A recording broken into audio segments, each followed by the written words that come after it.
Hello बच्चों, क्या हालचाल? আশা করছি সবাই ভালো আছো। আমরা আজকে নিয়ে আসছি তোমাদের জন্য আপকামিং তোমাদের যে কম্পিটিটিভ এক্সামগুলো রয়েছে, নিট এক্সাম, ডব্লিউবিজেই, জেনপার্ট এবং জেই মেনের এক্সাম, সেই সমস্ত পরীক্ষার প্রিপারেশনের জন্য তার কমপ্লিট সিরিজ 11 12 সিলেবাসের উপর তোমাদের পরীক্ষাগুলো হয় তোমরা জানো। আর তার উপর বেস করে আজকে আমাদের ক্লাস। তো চলো আজকে আমরা ক্লাস 11 থেকে স্টার্ট করব। First chapter unit and dimensions, যেগুলো আজকে আমাদের যে কাজ হবে প্রত্যেকটা চ্যাপ্টার থেকে মেন যে কনসেপ্টগুলো আমাদের অবশ্যই জানার দরকার বা অবশ্যই রিভিশন করে যাওয়া দরকার পরীক্ষার আগে, সেগুলো করব। তার সঙ্গে ওই সমস্ত কনসেপ্ট থেকে যে এমসিকিউ গুলো হয়, যে ধরনের কোশ্চেন গুলো হয়, সেগুলো অবশ্যই আলোচনা করব। চলো শুরু করি। ইউনিট এন্ড ডাইমেনশনের প্রথম দিকে যে কাজগুলো হয় একদম ফার্স্ট, যেমন আমাদেরকে কিছু ফান্ডামেন্টাল কোয়ান্টিটিজ যেগুলো আছে সেগুলো সম্পর্কে একটু ধারণা থাকা দরকার। এগুলো আমাদের যদিও খুব নিচু ক্লাস থেকে আমাদের ধারণা রয়েছে, যেমন মাস একটা ফান্ডামেন্টাল কোয়ান্টিটি, লেন্থ হয়, টাইম হয়, হ্যাঁ, অ্যামাউন্ট অফ সাবস্টেন্স হয়, টেম্পারেচার হয়, কারেন্ট হয়, আর লুমিনেন্স হয়, যেগুলো হয় আলোক তীব্রতা। এবং তার এককগুলো আমাদের মনে রাখতে হবে। একক যেমন কেজিতে হয়, মিটারে হয়, সেকেন্ডে হয়, এটা মোল হয়, এটা কেলভিন হয়, অ্যাম্পিয়ার হয়, এটা ক্যান্ডেলা হয়। এছাড়া কিছু রাশি আছে যেগুলো দেখো একক বিহীন রাশি বলা হয়, যেমন অ্যাঙ্গেল। এই কোণ কিন্তু কোণের একক আছে বাট এটা মাত্রা নেই, তাই একে বলা হয় একক যুক্ত মাত্রাহীন রাশি। এগুলো তোমাদের অলরেডি মানে ক্লাস 11 বা তার আগে ক্লাস 9 এ সম্ভবত কিছুটা ছিল। এগুলো খুব একটা ডিটেইলসে দরকার নেই, শুধুমাত্র আমাদের দরকার হবে কোন রাশির কি এককগুলো হয় তার ফান্ডামেন্টাল আইডিয়াগুলো। ঠিক আছে, চলো নেক্সট পেজ।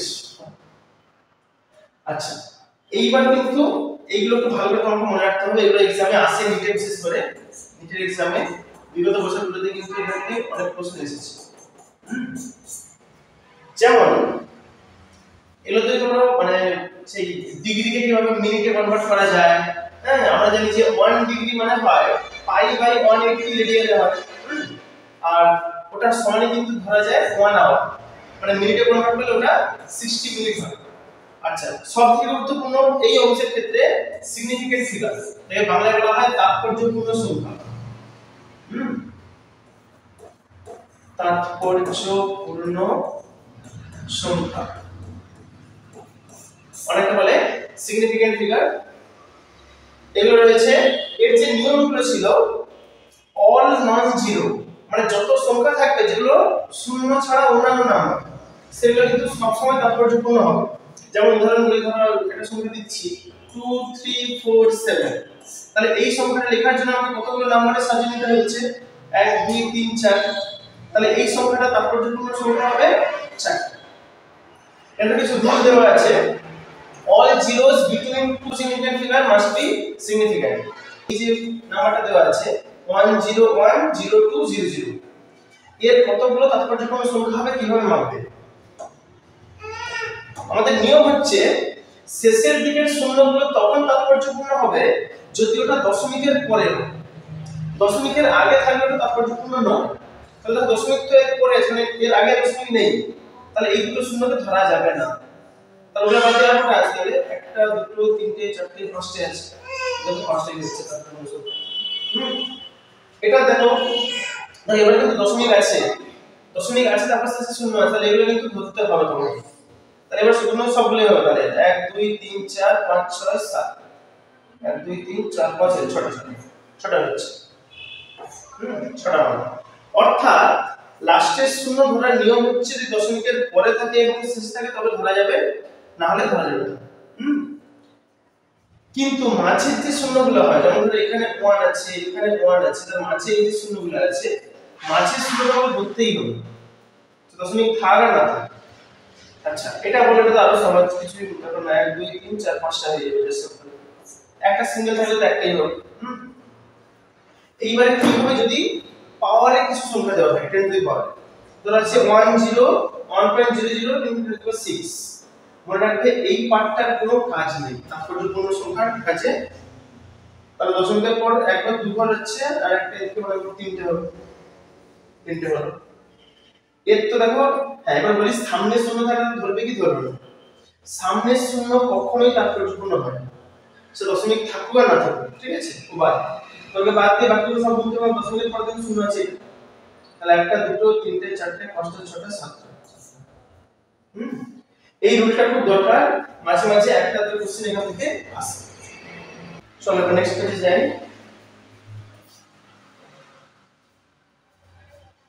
আচ্ছা, ডাইমেনশন মানে মাত্রার বিশ্লেষণের কিছু নিয়ম, যেমন এখানে দেওয়া আছে দেখো, only the physical quantities of similar dimension can be added or subtracted।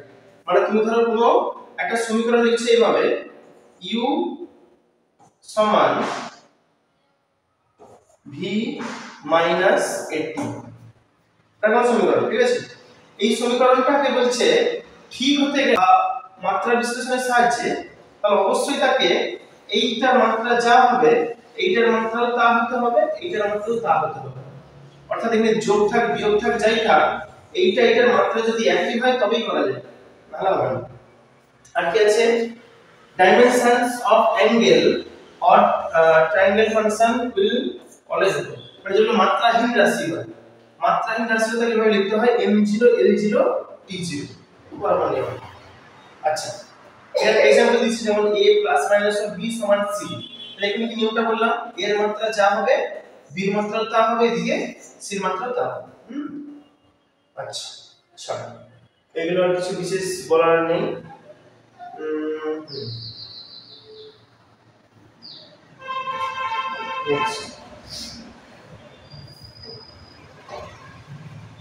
এখানে তো আমাদের একটা ইনস্ট্রুমেন্ট সম্পর্কে বলা আছে, যার নাম হচ্ছে ভার্নিয়ার ক্যালিপার। তোমরা সেই স্কুলে কাজ করছো না, স্লাইড ক্যালিপারস নিয়ে, তার প্র্যাকটিক্যাল। ধরো কোনো প্রশ্নে এমন বলা আছে যে ওই ভার্নিয়ার স্কেলে তার যে মেন স্কেল ডিভিশন সেটা 8টা ঘর ওই ভার্নিয়ার স্কেলের 10টা ঘরের সঙ্গে মিল হয়। তাহলে প্রশ্ন হচ্ছে তাহলে লিস্ট কাউন্ট কত হবে? লিস্ট কাউন্ট বের করার সূত্র হচ্ছে এরকম হয়, তাহলে দেওয়া আছে এখানটা লিস্ট কাউন্ট, এটা সূত্রে লেখা হয় এলসি। বের করার নিয়ম হয় 1 MSD - 1 VSD। MSD মানে হচ্ছে মেন স্কেল ডিভিশন আর VSD হচ্ছে ভার্নিয়ার স্কেল ডিভিশন। তাহলে এখানে তুমি সিম্পল করে বিয়োগ লাগাবো। মানে এলসি যে সূত্র লাগাবে লিখবে 1 MSD - 1 VSD। আর এখানে সম্পর্ক দেওয়া আছে তোমার যে 8 MSD ইকুইভ্যালেন্ট হয় 10 VSD এর সঙ্গে। তাহলে 1 VSD সমান কত আসবে? 8/10 হয়ে যাবে। এদিক থেকে দেখো 1 VSD সমান আসবে এদিকে 8 আর 10 এর নিচে ভাগ হয়ে যাবে এত MSD। এবারে করে দিচ্ছি 1 VSD জায়গায় 8/10 করে দিয়েছি এটা। এবার বিয়োগ লাগিয়ে দাও, 1 মাইনাস এটা করলে যদি তুমি 10 লসাগু নিয়ে নাও তাহলে দেখো এদিকে হবে 10 - 8 করে হবে। হিসাবটা নিচে 10 লসাগু গেলে 10 - 8 এত MSD হবে। তাহলে বিয়োগ করলে উপরে 2/10 মানে আসবে 0.2 এত মিলিমিটার। আর এই প্রশ্নে বলা ছিল এই MSD এর মানটা 1 মিলিমিটার করে হবে। এইভাবে তুমি খুব ইজিলি কোন যন্ত্রের এলসি বা ভিসি এর মান বের করতে পারো, লিস্ট কাউন্ট বা ভার্নিয়ার কনস্ট্যান্টের মান বের করতে পারো। এখানে আরেকটা দেওয়া আছে, তুমি নিজে চেষ্টা করো, 7 MSD যদি 10টার সঙ্গে সমান হয়, আবার সেম রুল।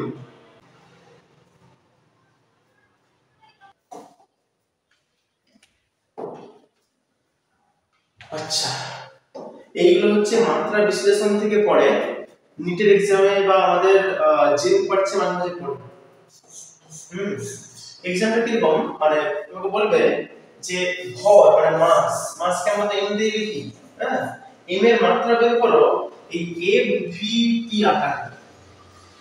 আমরা তেমনি মাত্রাকে এমএলটি দিয়ে লিখি, এমএলটি হিসাবটা দিয়ে, কিন্তু ওরা এমএলটি দিয়ে চায়নি, ওরা চাচ্ছে এফ ভি টি আকারে বের করতে হবে।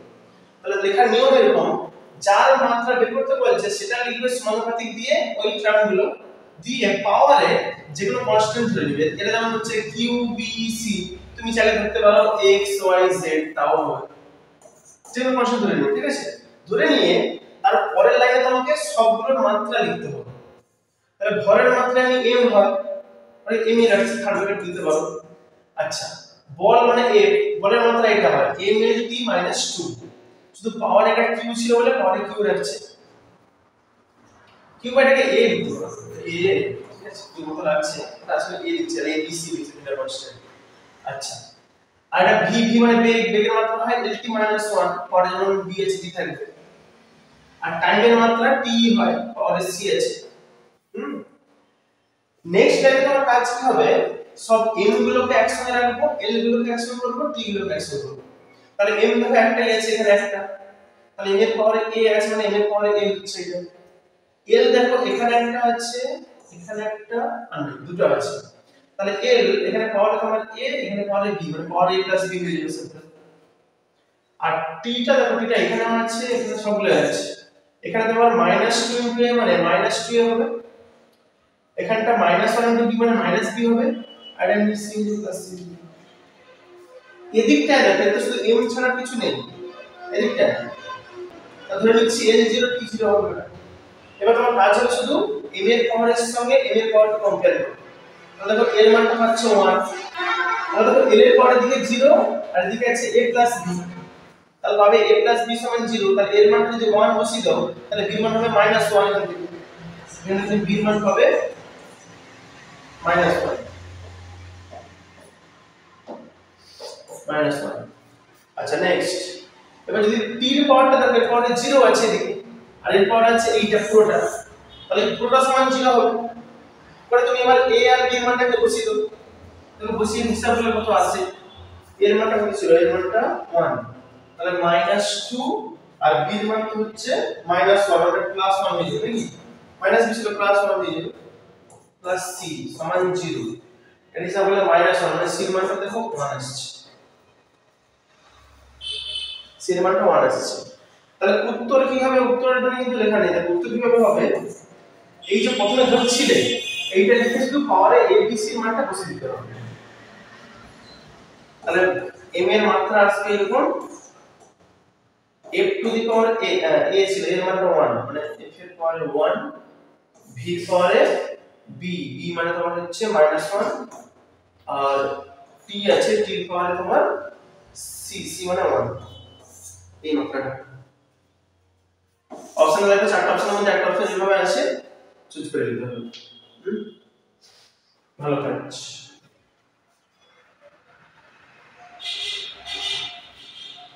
আশা করছি কাজটা বুঝতে পারছো, তোমাদের মানে ক্লাসে ছিল, ক্লাসে যেখানে ছিল আমাদের আগে থেকে ভুলে গেছি, তো হয়ে যাবে, ঠিক আছে। নেক্সট,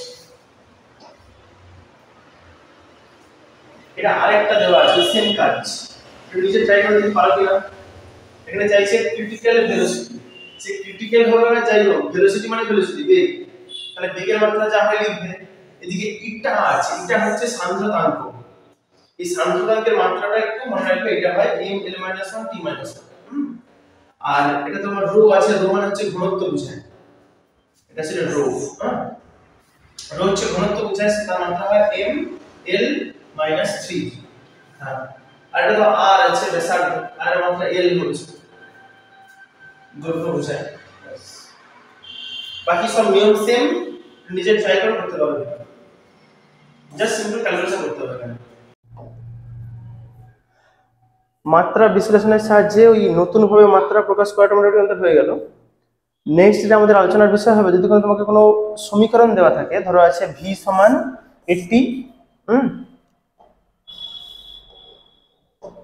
ধরো আছে এভাবে v সমান আছে 80 plus b by t plus c এভাবে আছে।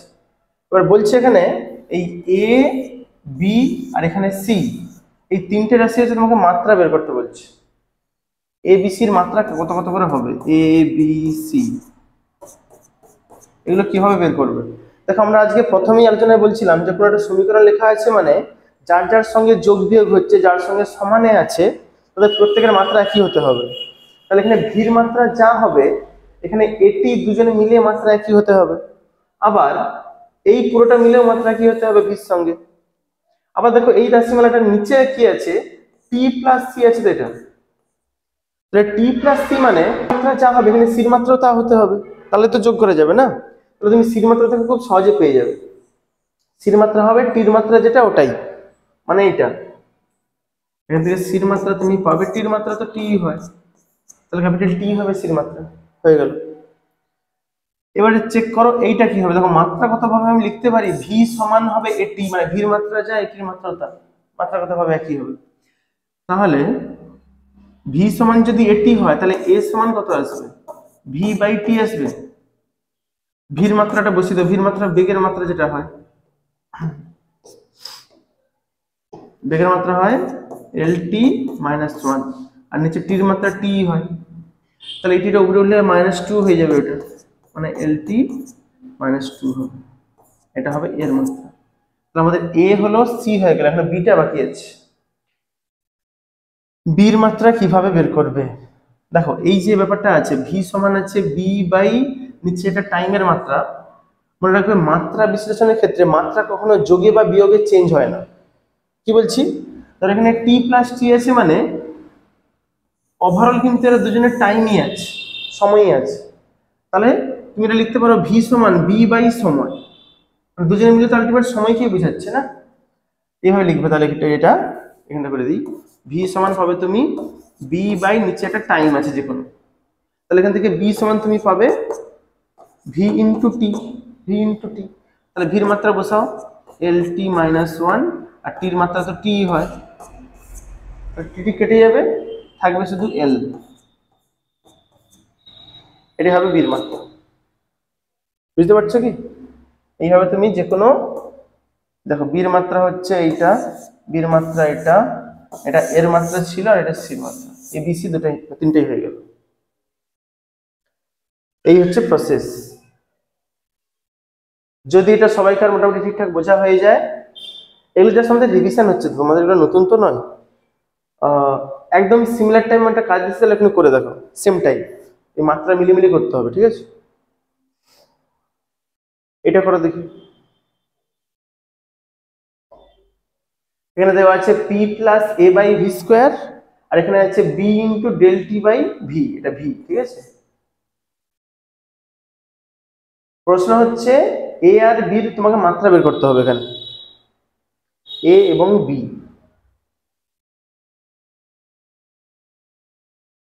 এখানে কিছু মানে বিষয় বলে দিয়েছে, যেমন পিটা হচ্ছে প্রেসার বোঝায়, চাপ, ভিটা তোমার হচ্ছে ভলিউম আয়তন বোঝায়, ডেলটি মানে এখানে টেম্পারেচার বোঝায়, উষ্ণতা বোঝায়।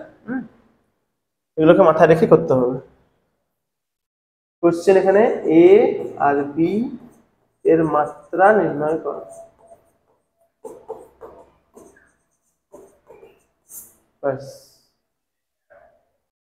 দেখো এটা কিভাবে করবে। প্রথম কথা হচ্ছে এখানে দেখো পির সঙ্গে যোগ আছে এ বাই ভি স্কোয়ার, তাহলে পির মাত্রা যা হবে এ বাই ভি স্কোয়ার মিলে মাত্রা কি হতে হবে, এটা নিয়ম। তো তুমি সিম্পল এখানে লিখো, যদি পি সমান এ বাই ভি স্কোয়ার হয় তাহলে এ সমান কি হবে, পি ইন্টু ভি স্কোয়ার হবে। হ্যাঁ, তাহলে চাপের মাত্রা আগে লিখতে হবে, চাপের মাত্রা হয় M L minus one T minus two, এটা হয়। ওর সঙ্গে তোমার আয়তন আছে, আয়তন মানে এল কিউব হয়, তাহলে তার স্কোয়ার মানে এল টু দি পাওয়ার 6 হবে, মানে উপরে 3 আর 2, 3 2 6 হবে উপরে। হ্যাঁ, তাহলে এখানে এম থাকছে, এলটা এখানে মাইনাস ওয়ান ছিল, এখানে প্লাস 6 আছে, তাহলে প্লাস 5 থাকে, আর টি টু দি পাওয়ার মাইনাস 2, এটা হবে এর মাত্রা গেল। এবার যদি বের করতে হয় বির মাত্রা কত হবে, দেখো বিটা কিন্তু এদের সঙ্গে দেখো এটা বিয়োগ চিহ্ন নয়, এটা কিন্তু গুণে আছে, ইনটু আছে, তাহলে আমি বলতে পারি এখানে পির মাত্রা যা হবে এখানে এই পুরোটার মাত্রা তা হবে, কারণ এটা প্লাস এটা সমান আছে মানে এইটার মাত্রার সঙ্গে এও সমান, এর মাত্রার সঙ্গে এও সমান হবে। তাহলে সব থেকে বেস্ট হবে পি সমান এটা করে দিই। হ্যাঁ, তাহলে পি সমান এটা হলে বি সমান কি আসবে, P into V by DT আসবে। তাহলে বি সমান তুমি পাচ্ছ P into V by delta, delta মানে টেম্পারেচারের মাত্রা যা হয়। আচ্ছা, আগে তাহলে বসে পির মাত্রা কি হবে, পির মাত্রা এটাই ছিল, চাপের মাত্রা যেটা M L minus one T minus two, ভির মাত্রা হয় এল কিউব, আর নিচে হবে টেম্পারেচারের মাত্রা অ্যাকচুয়ালি থিটা দিয়ে লিখে দেবো, ঠিক আছে এটা। তাহলে ওভারঅল যদি হিসাব করো, এটা এমটা থাকছে, এলটা এখানে মাইনাস ওয়ান, এখানে প্লাস 3, তাহলে ওভারঅল এটা এল স্কোয়ার হয়ে যাবে, মানে 2, আর টি মাইনাস 2 থিটা ইনভার্স এইভাবে আসবে।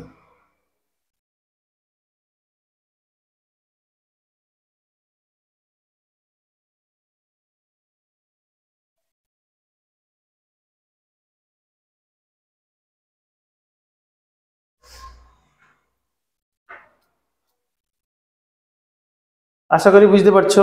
যদি এটা থাকতো যে ভি মাইনাস এইটা তাহলে তো সহজেই হয়ে যেত, তাহলে এইটার মাত্রা যা হবে বির মাত্রা তা হয়ে যেত। ঠিক আছে, চলো নেক্সট। আচ্ছা, এটা আরেকটা ইনস্ট্রুমেন্ট সম্পর্কে বলছে, যেটা হচ্ছে স্ক্রু গেজ। স্ক্রু গেজের প্র্যাকটিক্যাল তোমাদের স্কুলেতে ছিল, জানো তোমরা। এখানেও কিন্তু লিস্ট কাউন্ট বের করতে হয়, এলসি যাকে বলা হতো, এলসি। তার বের করার সূত্র হচ্ছে এটা pitch by number of circular divisions. Pitch by number of circular divisions মানে ধরো ওই যে ইনস্ট্রুমেন্টটা ছিল ওর দেখো দুরকম স্কেল হয়, একটাকে বলা হয় রৈখিক স্কেল, এরকম লাইন টানা ছিল, আর এটা দেখবে এরকম গোল মতো ছিল এইদিকে, তাহলে দেখবে এরকম 0 থেকে 100 অব্দি পুরো ঘর টানা ছিল এইভাবে। তাহলে প্রথমে পিচ মানে হচ্ছে এই যে লাইনগুলো আছে এর একটা ছোট ঘরের মান কত হয় সেইটা। এই ছোট ঘরের মান ম্যাক্সিমাম ইনস্ট্রুমেন্টে যেটা হয় 1 মিলিমিটার করে হয়, 1 মিলিমিটার। তাহলে সেন্টিমিটারে করলে কত আসবে? 0.1 সেন্টিমিটার। তাহলে পিচের মানটা ধরো উপরে হচ্ছে 0.1, আর এই সার্কুলার ডিভিশনটা ম্যাক্সিমাম যন্ত্রে আবার একই রকমই 0 থেকে 100 অব্দি হয়, 100টা ডিভিশন থাকে, 100। তাহলে ডিভাইড বাই 100, এটা হিসাব করলে কত হবে? এটা 0.001 আসবে, দেখছো এত সেন্টিমিটার হবে। এই ধরনের কোশ্চেন কিন্তু প্রিভিয়াস ইয়ারগুলোতে এসেছে, ওই জন্য এই ধরনের টপিকের কনসেপ্ট একটু দরকার।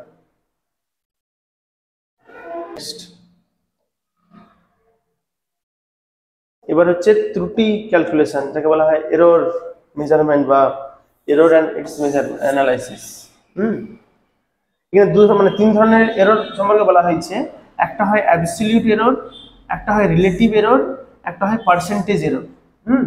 অ্যাবসলিউট এরর মানে দেখো দেওয়া আছে A measured minus A true. True মানে যেটা অ্যাকচুয়াল ভ্যালু বলা হয়।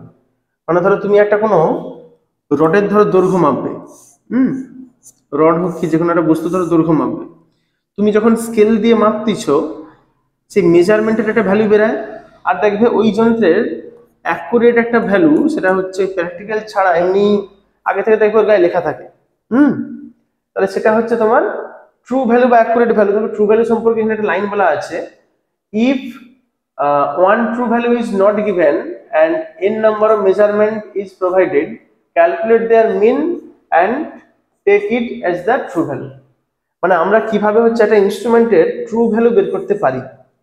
তোমাকে কি করতে হবে? ওই মেজারমেন্টটা তুমি প্র্যাকটিক্যাল করবে, একবার নয়, তুমি ধরো 7 বার 10 বার করে করলে, ওটা করে 7টা উত্তর বেরাবে, 7টা উত্তরে তুমি হচ্ছে অ্যাভারেজটা বের করো, গড়টা, সেই গড় মানটাই কিন্তু হয়ে যাবে ট্রু ভ্যালু। তার মানে ট্রু ভ্যালুটা মেজারমেন্ট ভ্যালু থেকে বিয়োগ করলে যে ভ্যালুটা দাঁড়ায় তাকে বলা হয় অ্যাবসলিউট এরর। রিলেটিভ এরর মানে ওই অ্যাবসলিউট এররকে তুমি যদি এবার ওর যে রিয়েল ভ্যালু ছিল তাকে যদি ভাগ করো তখন তাহলে সেটা হবে রিলেটিভ এরর। আর পার্সেন্টেজ করলে ওকে সিম্পল 100 দিয়ে গুণ লাগিয়ে দেবে, তাহলে এত পার্সেন্টেজ উত্তর চলে আসবে। এটাই আছে। এখানে তোমাকে কিছু শর্টকাট দেখিয়েছি। ধরো কোনো ইকুয়েশন আছে a সমান b প্লাস বা মাইনাস c এভাবে, তাহলে ত্রুটি কিন্তু লিখতে হবে ডেল a সমান del b plus del c। এখানে কেন মাইনাস দেয়নি বলতো? কারণ ত্রুটি কখনো বিয়োগ হয় না, ত্রুটি সবসময় যোগে হয়।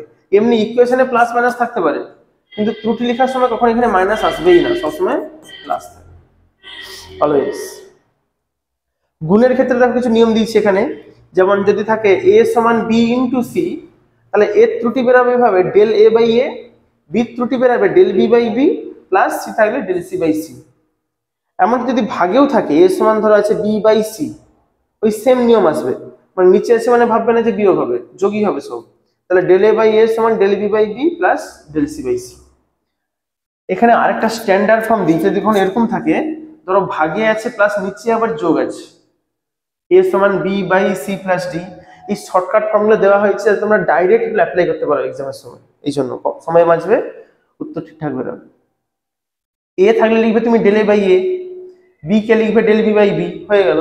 কিন্তু সমস্যা আছে নিচে তো একটা মাত্র নেই, c প্লাস d আছে, তাহলে সি প্লাস ডি দেখো ওভারঅল ত্রুটি কিরকম লিখতে হয়, এভাবে লিখতে হয় তো, যোগ করে ওইভাবে লেখা আছে। উপরটা তাহলে লিখবে del C plus del D, আর নিচটা হবে এমনি সি প্লাস ডি। মানে রুলটা সেম, উপরটা চেঞ্জ, নিচেরটা এমনি ভ্যালু, যোগে আছে বলে যোগের এই রুলটা বসাতে হচ্ছে। এখানে আরেকটা দিচ্ছে, যদি কোনো কোনো সময় যদি পাওয়ারে কিছু সংখ্যা দেওয়া থাকে, সে স্কোয়ার হোক কিউব হোক যে কোনো নাম্বার, তার ক্ষেত্রে সেই নাম্বারটা শুধু দেখো সামনে গুণ হয়ে যাবে। তাহলে এ থাকলে এমনি ডেল এ বাই এ হলো, এটা বির পাওয়ারে পি আছে, তাহলে পিটা সিম্পল সামনে চলে আসছে, আর বিটা হয়ে গেছে ডেল বি বাই বি। এর পাওয়ারে কিউ আছে, কিউটা চলে এলো, সি হয়ে যাবে ডেল সি বাই সি। এটা পাওয়ারে আর আছে, আরটা চলে এলো, ডি হবে ডেল ডি বাই ডি। এভাবে তুমি অ্যাপ্লাই করতে পারো ত্রুটি মেজারমেন্টের ক্ষেত্রে। এই মোটামুটি বিষয়গুলোর উপর এখানে একটা দুটো দেখো অ্যাপ্লিকেশন দেওয়া আছে।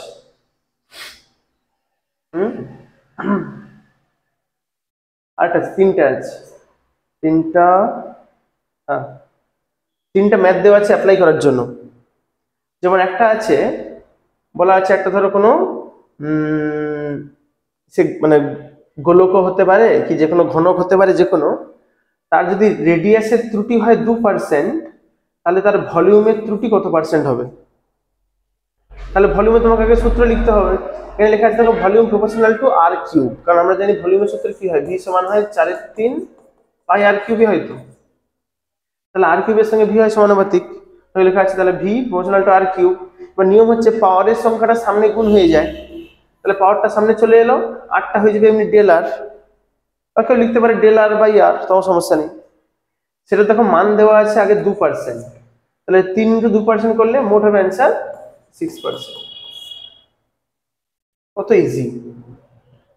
যদি থাকে যে ভর পরিমাপের ত্রুটি হচ্ছে 4% আছে, দৈর্ঘ্য পরিমাপের ত্রুটি আছে 3%, তাহলে ঘনত্ব ডেনসিটি আর কি, ঠিক আছে, ঘনত্ব ত্রুটি কত আসবে। ঘনত্ব সমান হয় আমরা জানি ভর বাই আয়তন, এম বাই ভি হয়। তাহলে ভর বাই আয়তন, আর মানে আয়তন ধরো যদি কোনো যদি কিউব থাকে, কিউবের আয়তন হয় এল কিউব, তাহলে হয়ে যাবে এম বাই এল কিউব, এমটা হয়ে যাবে এম ডেল এম, আর এল কিউব আছে মানে তিনটে সামনে চলে আসবে, আর ডেল এল হয়ে যাবে। এটা কিন্তু লেখা হচ্ছে এইভাবে del M by M plus del L by L করে মান বসে দিবে। ডেল এম বাই এম এর মানটা বসাবে 4, আর 3 × 3 মানে 9, মানে ভ্যালু আসবে 4 প্লাস 3 × 9 মানে 13%। এভাবে উত্তর আসবে এগুলো।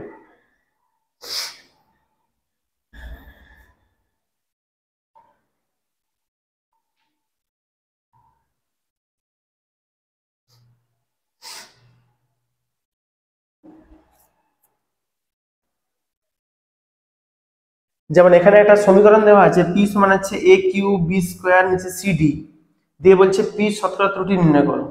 তাহলে এইভাবে থাকলে তুমি তো এই নিয়মে লিখবে এটাকে। আর পাশে দেওয়া আছে ডেল এর মান কত, সব মান দেওয়া আছে। তাহলে কি অ্যাকচুয়ালি এভাবে না লিখে তুমি আমাদের নিয়মে লিখতে পারো, যে পি কে লিখবে ডিপি বাই পি, এটাকে লিখবে 3 × ডিএ বাই এ, এটা হবে 2 × ডিবি বাই বি, তারপর তো এমনি DC by C plus DD by D আসবে নাকি, এটা আসবে। ওরা মানগুলো শুধু বসিয়ে দেবে পরপর। প্রথমটা 1% আছে, তাহলে ওটা হবে 3 × 1% মানে 3%, তারপরে 2% আছে 2 × 2, 2 তে 4 হয়ে যাবে, আর 3 এমনি হবে, আর তারপরে 4, তাহলে মোট কত হচ্ছে 4 × 3 = 7, 4 × 3 = 14, 14% উত্তর হবে।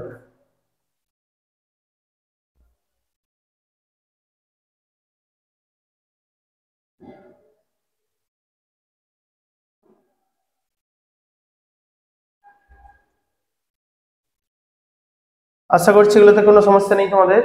আচ্ছা, এই মোটামুটি তোমার ফার্স্ট চ্যাপ্টারের কাজ। আজ মোটামুটি ফার্স্ট চ্যাপ্টার শেষ হয়ে গেল। নেক্সট দিন আমরা শুরু করব পরের চ্যাপ্টার, যেটা তোমাদের রয়েছে একমাত্রিক গতি। বাড়িতে ভালো করে প্র্যাকটিস করতে থাকো, আর নেক্সট চ্যাপ্টারগুলোর জন্য অবশ্যই প্রিপারেশন করো। তার সঙ্গে থিওরিগুলো কিন্তু পড়তে ভুলো না, কারণ কোশ্চেন কিন্তু কনসেপ্ট থেকে, ম্যাথ থেকে, সব রকম থেকে আসবে, তাই সব ধরনের জন্য প্রস্তুত থেকো। খুব সুন্দর। এতটাই আজকে থাক, নেক্সট ক্লাসে দেখা হচ্ছে। Thank you so much.